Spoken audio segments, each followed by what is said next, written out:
Our regularly scheduled program will not be seen due to the following special presentation. The year is 1938, and young southern New Englanders are pitching in to repair the damage from a devastating hurricane. In 1947, Rhode Island leads the charge in the battle against a deadly childhood disease. And the Cold War, two young men faced the world's worst nuclear crisis from very different perspectives. All that and more on this edition of NBC 10 Timelines.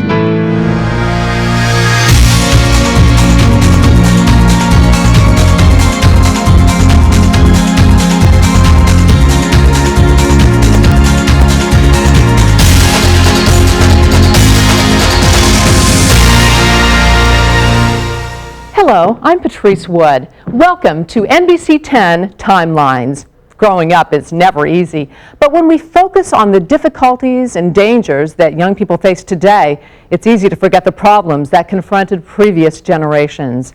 On this edition of Timelines, we take a closer look at the challenges and triumphs that form the legacy of those generations. We begin in the 1930s as America faced the worst economic crisis in its history. It became known as the Great Depression. The stock market crashed and millions of people were out of work. Across the nation, it was a time of fear and despair. People felt psychological depression because they looked around and saw their friends, their relatives, their neighbors out of work. I pledge myself to a new deal for the American people. Franklin D. Roosevelt campaigned for the presidency on a pledge to end the Depression. Once elected, he went right to work to keep that promise. The glory of Franklin Roosevelt is, and most people never see the forest from the trees on this, is that Roosevelt saved capitalism. And he did that by interjecting the United States government into every nook and cranny of our economy. Roosevelt established dozens of new programs, including the Works Progress Administration. The WPA allowed the federal government to create jobs in a nation desperate for work. Labor historian Scott Malloy believes that programs like the WPA were also designed to prevent citizens from seeking more radical solutions to the problems they faced. Roosevelt, through his reforms, was able to steer a middle-of-the-road course. And he did that by taking people who were out of work, and rather than let them gather on street corners, go to political meetings where they might talk about insurrection, instead he gave them dignity and a job. He didn't give them a lot of money, but he got them out of the house, he got them feeling productive about themselves, and by getting that money rolling again in the economy, I think he really staved off a political revolution. A subdivision of the WPA was the National Youth Administration. It helped those between the ages of 16 and 25 who could not afford to continue their education.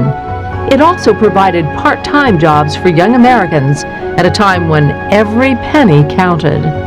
I think it was a good thing at the time because, you had nowhere to go. It isn't like today, the kids have got money and all that. You never had no money. And whatever money you made, you had to really struggle. This class of optimistic NYA graduates posed on the steps of the Providence Library in 1937. Among them was Cranston resident Michael Seepy. The students that went there, they were dedicated. They wanted to learn. A regional office for the NYA was established in Kingston, Rhode Island. Here, young people were taught basic skills that might someday help them find employment. In a single year, the Rhode Island chapter of the NYA helped over 6,000 young people. The pay was paltry by today's standards, as low as $18 for 48 hours work. But in such desperate times, it seemed like a fortune. Where could you get a job? You couldn't get a job. In fact, when I was in high school back in '32, I went out looking for a job in the summer, summer vacation. Got a job working in a jewelry shop for $3 a week. A report filed by the NYA Advisory Committee meticulously documented the program's accomplishments. The Conservation Unit proudly reported that it had destroyed 27,000 tent caterpillars and caught 500,000 Japanese beetles. But it was the hurricane of 1938 that proved to be the real test for the Rhode Island chapter of the National Youth Administration. The storm tore through New England, leaving death and destruction in its wake. The state was faced with a massive cleanup operation, but the task was made easier thanks to the NYA. Hundreds of young Rhode Islanders went to work clearing debris, removing fallen trees, and replacing broken windows. Responding to the state of emergency, dedicated teenagers repaired service trucks around the clock. Sewing machines ran for hours on end as bedding was made for those left homeless by the hurricane. From repair work on the grandstand at West Warwick High School to salvage operations along the shores of South County, the NYA showed the nation that young adults could handle the toughest of tasks. The efforts of the Rhode Island chapter of the National Youth Administration did not go unrecognized. First Lady Eleanor Roosevelt paid a special visit to the Resident Work Center in Kingston to express her thanks for all they had done during the catastrophe. I think it must have been tremendously important to have somebody of her prestige come and tell them what a great job you're doing. I think that those in the youth administration felt that suddenly, hey, we're doing something, we're part of a much larger movement here. What we're doing means something to get America moving in the right direction. With the coming of World War II, the country snapped out of the Depression, and programs like the NYA were no longer needed. But the accomplishments of those dedicated citizens would always serve as a reminder that in times of trouble, the hope of the nation can be found in the hearts of the young. Next on NBC 10 Timelines, the battle against a deadly childhood disease. It worried parents and frustrated physicians. But one of the best facilities for combating the disease was right here in Rhode Island. Join us when we return. Childhood should be a time of fun and excitement, but in the 1940s there was one deadly disease that put an end to playtime for thousands of children. Hello, I'm Barbara Morse. NBC 10 Timelines continues now with a look at the legacy of rheumatic fever. Though rare today, this disease was once a major problem, and the battle to conquer it was fought right here in Rhode Island. Yes, sir. Everybody's happy around here. Well, nearly everybody. Doesn't look so bad, does he? But take it from me, he's a very sick boy. Rheumatic fever is an illness resulting from an untreated streptococcal infection. Until 1960, it was the leading cause of death in children. Dr. George Paytayer, professor of pediatrics at Brown Medical School, is considered one of the nation's leading experts on rheumatic fever. A strep throat, as one of its complications, can lead to rheumatic fever. And in some circumstances, as many as 3 out of every 100 children or adults who acquired a strep throat would develop rheumatic fever. In 1948, the federal government produced a film about the dangers of rheumatic fever. The Crawford Allen facility in North Kingstown served as a location to highlight the leading role that Rhode Island was playing in the fight against this deadly disease. With a variety of symptoms, rheumatic fever was difficult to diagnose. Complaints of poor appetite, fever, aches and pains were often ignored. A child may develop pains in the joints. Someone has told him they are just growing pains. But for this child, they are going to mean rheumatic fever. Before the development of penicillin, children who were diagnosed with rheumatic fever were treated with long periods of bed rest and aspirin. I think we should view those efforts as heroic efforts to treat a disease that we didn't know enough about to treat properly. And it really demonstrates the importance of the development of antibiotics and of medical research in demonstrating that this disease, rheumatic fever, could be prevented. Janet Hirsch, who would one day become head nurse at Rhode Island Hospital's pediatric unit, had the disease as a child. My memories really are about sitting on the couch at home, having people bring me my meals. You miss school, you miss the activities, you missed your friends, all of that type of thing. In the 1940s, children suffering from rheumatic fever were often sent to the Crawford Allen facility. At Crawford Allen, Bob, along with other young rheumatic fever patients, will pass the long and important months which follow his acute attack. Janet Hirsch worked at Crawford Allen first as a nurse's aide and later as a pediatric nurse. She soon learned that many of her patients required more than just rest and medication. Well, one of the things I found out is that they were very needy, and actually a lot of them needed cuddling and talking with and just general touch. The reason that some of these children were neglected or went into rheumatic fever a lot sooner was that perhaps there was prolonged sore throats, prolonged problems at home, and there were families that we knew that actually had a lot of strep in them, and they just kind of reinfected each other. Rheumatic fever seemed almost eradicated in the United States by the early 1980s, but doctors have noticed a small yet alarming increase of reported cases in recent years. According to physicians, a contributing factor could be those patients who take antibiotics for a few days and stop when they feel better.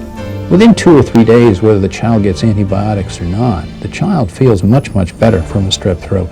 But eradication, elimination of this strep from the throat and prevention of rheumatic fever depends upon the completion of the 10-day course of penicillin. The possibility of a strain of strep throat that could someday develop immunity to antibiotics has some experts worried. Fortunately, the strep has not developed any resistance to penicillin, but should it do so and we not have available antibiotics to treat strep throats, we would see rheumatic fever again, I'm sure. Regular checkups and the proper use of prescription medication should be enough to keep this childhood scourge from resurfacing. We now have the knowledge and the tools to protect our children, but we should never forget the contributions made by those who were pioneers in the struggle against this dreaded disease. This is how we figure it. It's a neighbor's little girl today, but it may be my boy tomorrow.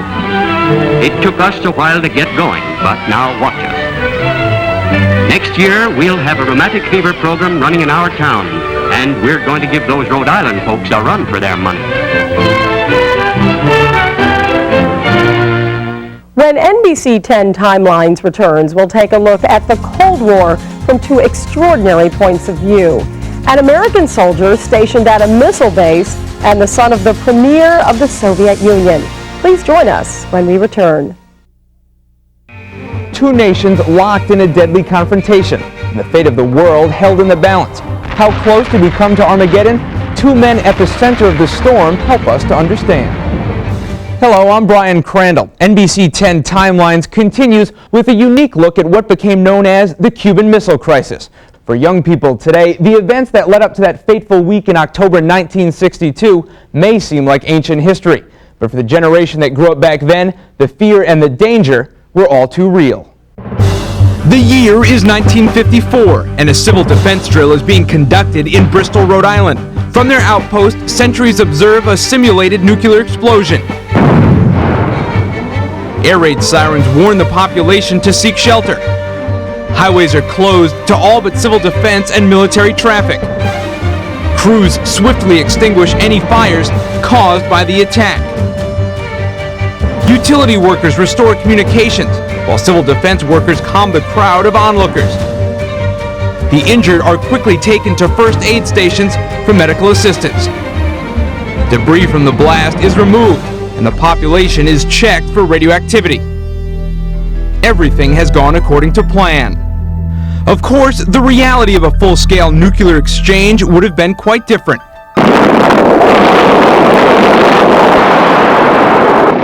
In October of 1962, the world came dangerously close to the real thing, a full-scale nuclear war.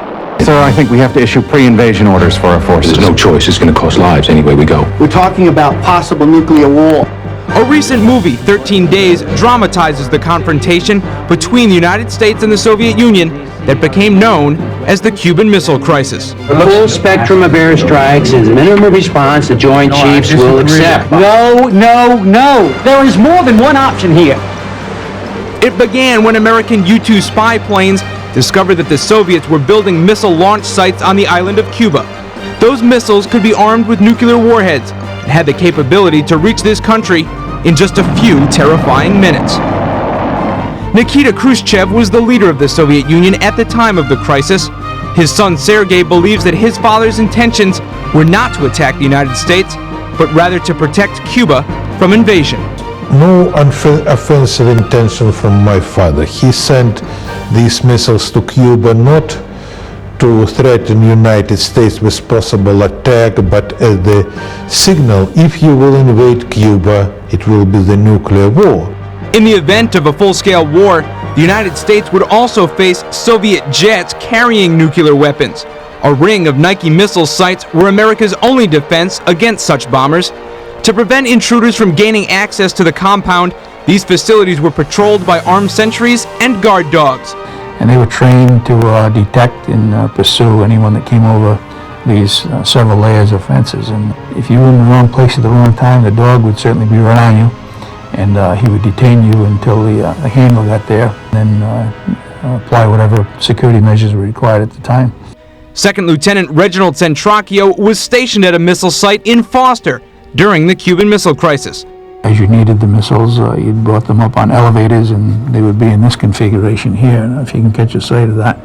But that's what the missiles looked like when they would come out of the ground. Today, Major General Centracchio is the commanding general of the Rhode Island National Guard. There was a real concern, obviously, that should we have to launch one of these missiles, that could have been, in fact, the start of World War III, and that certainly was not in anyone's mind that we wanted that to happen. But yet, if we had to launch, everyone on that missile system was geared to do what they had to do. Training exercises were conducted frequently throughout the crisis. Those manning the missiles knew that a real war could start at any minute. As we trained, the term blazing skies was used to bring missiles up and go through the whole drill, short of launching. But when you heard the term battle stations, that means you were going to launch. Sometimes there is only one right choice, and you thank God when it's so clear. Stop that firing! I am the Commander-in-Chief of the United States, and I say when we go to war. As the world teetered on the brink of annihilation, the idea of hiding in a backyard fallout shelter became a real temptation. But the head of the Soviet Union took no such precautions for himself or his family. And he understood that all these precautions in reality mean nothing. If it will be nuclear war, it will be no safe place, not in Moscow, not outside Moscow. In Rhode Island, state officials began preparing for the unthinkable, an all-out nuclear war. The fleet at Quonset Point was placed on high alert. Many wondered if they would ever see their loved ones again. Sergei Khrushchev feels strongly that despite America's fears of a surprise attack, his father would have never struck the first blow. He would never launch these missiles first because he didn't want to start the war. He didn't want any destruction of the Soviet Union. And we understood that we can destroy United States, but United States can destroy us 10 times more. Even the crazy person will not start any war in these circumstances. And my father was not crazy. President Kennedy ordered a blockade of Cuba, a move critics felt could be viewed as an act of war. Demonstrations for and against the president's decision broke out across southern New England and the nation. In contrast, news of the escalating crisis was kept from the general population in the Soviet Union. You know, there's differences in the system, because in democracy, the media, they fuel this crisis. They just spread this fear among the people. The world's watching everything we're doing. I'm prepared to wait for my answer until hell freezes over. The blockade of Cuba was accompanied by tense negotiations between Washington and Moscow. War was narrowly averted, and both nations heaved a sigh of relief.